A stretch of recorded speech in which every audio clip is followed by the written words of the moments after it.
রব্বুল আলামিন মেহেরবানি করিয়া এই শোক সইবার জন্য আপনি তাকে তৌফিক দান করে দিয়ে আল্লাহ শোক তৌফিক তাকে দান করে দিয়ে আল্লাহ মেহেরবানি করিয়া দেশি বিদেশি সকল ষড়যন্ত্র থেকে আমাদের ভাইকে আপনি হেফাজত করেন গো আল্লাহ।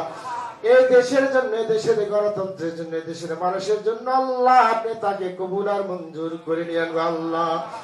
রব্বুল আলামিন তার পরিবার পরিজনকে আপনি ধৈর্য ধারণ করার ক্ষমতা দান করে দিয়েন আল্লাহ। তার পরিবারের উপর খাস রহমত এবং বরকত নাযিল করে দিয়েন আল্লাহ। সকল ষড়যন্ত্র মোকাবেলা করে যেন আল্লাহ এই দেশ এবং জাতির, দেশের গণতন্ত্রের জন্য, দেশের সার্বভৌমত্বের জন্য কাজ করতে পারে সেই তৌফিক তাকে দান করে দিয়েন আল্লাহ। সামনে যে নির্বাচন আসছে আল্লাহ, সুন্দর সুস্থ নির্বাচনের মাধ্যমে বাংলাদেশ জাতীয়তাবাদী দল যেন ক্ষমতা আসতে পারে, আমাদের চেয়ারম্যান যেন প্রধানমন্ত্রী হয়ে দেশ এবং জাতির খেদমত করতে পারে, তাকে কবুল আর মঞ্জুর করে নিয়ে আয় রব্বুল আলামিন দেশের সার্বভৌমত্ব যেন তার দ্বারা রক্ষা হয় সেই তৌফিক তাকে দান করে দিয়েন আয় রব্বুল আলামিন। আমাদের সকল নেতা কর্মীকে আপনি কবুল আর মঞ্জুর করে নিয়েন গো আল্লাহ।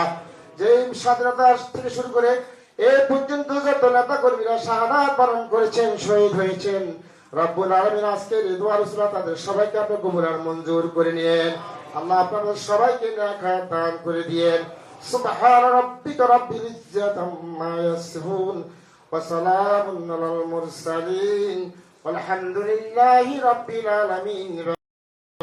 লা ইলাহা ইল্লাল্লাহু মুহাম্মাদুর রাসূলুল্লাহ।